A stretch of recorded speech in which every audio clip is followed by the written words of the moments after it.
सरस्वती नमस्तुभ्यं वरदे कामरूपिणी विश्वरूपी विशालाक्षी विद्यां देहि माँ सरस्वती। तो जैसा कि सृष्टि के आरंभिक काल में ही भगवान विष्णु की आज्ञा से ब्रह्मा जी ने मनुष्य योनि की रचना की, परंतु वह अपनी सृजना से संतुष्ट नहीं थे। तब उन्होंने विष्णु जी से आज्ञा लेकर अपने कमंडल से जल को पृथ्वी पर छिड़क दिया, जिससे पृथ्वी पर कंपन होने लगा और एक अद्भुत शक्ति के रूप में चतुर्भुजी स्त्री प्रकट हुई, जिनके एक हाथ में वीणा एवं दूसरे हाथ पर मुद्रा और वहीं दोनों हाथों में पुस्तक एवं माला थी। जब इस देवी ने वीणा का मधुर नाद किया तो संसार के समस्त जीव जंतुओं को और वाणी प्राप्त हो गई। जब ब्रह्मा जी ने उस देवी को वाणी की देवी सरस्वती कहा, सरस्वती को बागेश्वरी, भगवती, शारदा, वीणावादिनी और वाग्य देवी सहित अनेक नामों से पूजा जाने लगा। संगीत की उत्पत्ति करने के कारण वह संगीत की देवी भी हैं। वसंत पंचमी के दिन इनके जन्मोत्सव के रूप में यह दिन मनाया जाता है। तो जैसा कि पुराणों के अनुसार भी श्री कृष्ण ने सरस्वती से खुश होकर उन्हें वरदान दिया था कि वसंत पंचमी के दिन तुम्हारी भी आराधना की जाएगी। इस कारण से ही हिंदू धर्म में वसंत पंचमी के दिन माँ विद्या और सरस्वती की देवी की पूजा की जाती है। तो चलिए इस वीडियो में हम वसंत पंचमी की पौराणिक कथा आप सभी को सुनाएंगे। तो बोलिए माँ सरस्वती की जय हो। तो जैसा कि पौराणिक कथा के अनुसार एक बार भगवान ब्रह्मा संसार का भ्रमण करने के लिए निकले, तो उन्हें समस्त संसार उदास नजर आया। हर तरह घोर शांति छाई हुई थी। यह देखकर ब्रह्मा जी को लगा कि संसार की रचना करते हुए शायद कोई कमी रह गई है। भगवान ब्रह्मा एक स्थान पर रुके और अपने कमंडल से जल निकालकर छिड़क दिया। अब अलौकिक ज्योति पुंज के साथ एक देवी प्रकट हुई। देवी के हाथ में वीणा और चेहरे पर अत्यंत ही तेज था।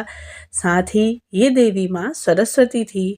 उन्होंने ब्रह्मा जी को प्रणाम किया, जिसके उपरांत ब्रह्मा जी ने माता सरस्वती से कहा कि इस संसार में सभी लोग मूक हैं, ये आपसी संवाद नहीं कर रहे हैं। ये सुनकर माँ सरस्वती ने पूछा कि प्रभु मेरे लिए क्या आज्ञा है। तब ब्रह्मा जी ने माँ सरस्वती से कहा कि वे अपनी वीणा से इन्हें ध्वनि प्रदान करें, जिससे इनके बीच संवाद हो सके और ये एक दूसरे के भावों को समझ सके। भगवान ब्रह्मा की आज्ञा का पालन करते हुए माँ सरस्वती ने समस्त संसार को वाणी प्रदान की, जिसके बाद से मनुष्य एक दूसरे के विचारों को समझने लगे। मान्यताओं के अनुसार बसंत पंचमी के दिन व्रत करने वाले भक्तों को यह कथा अवश्य से ही सुननी चाहिए। माँ सरस्वती की असीम कृपा उन पे प्राप्त होती है और उनका जीवन सुखमय हो जाता है। इन सभी भक्तजनों को सुबह के समय में ब्रह्म मुहूर्त में स्नान आदि के बाद पीले रंग के वस्त्र धारण करने चाहिए। पूजा के दौरान पीले फल, पीले मिष्ठान का भोग लगा के माँ को प्रसन्न करना चाहिए और इस व्रत से व्यक्ति को आत्मज्ञान और बोध की भी प्राप्ति होती है। साथ ही साथ स्कूल कॉलेजों में समस्त जगह इनकी पूजन किया जाता है। अपने वाद्य यंत्र रखकर भी माता रानी की फोटो प्रतिमा के सामने आप इनका भी पूजन कर सकते हैं इस दिन। साथ ही इस दिन किया गया कोई भी सरल सा नियम कला के क्षेत्र में आपको उन्नति प्रदान करता है। साथ ही पूरे साल को जिन 6 ऋतुओं में बांटा जाता है, उनमें वसंत लोगों का सबसे मनचाहा मौसम होता है। जब फूलों पर बहार जाती है, खेतों में सरसों के फूल मानो सोना चमकाते हैं, जौ और गेहूं की बालियां खिलने लगती हैं, आमों के पेड़ों पर मंजरी आने लगती है और साथ ही हर तरह रंग बिरंगी तितलियां मणमणाने लगती हैं। साथ ही भर भर के भंवरे और बसंत ऋतु का स्वागत करते हैं और माघ महीने के 5वें दिन पर यह उत्सव मनाया जाता है, जिससे विष्णु और कामदेव की भी पूजा की जाती है।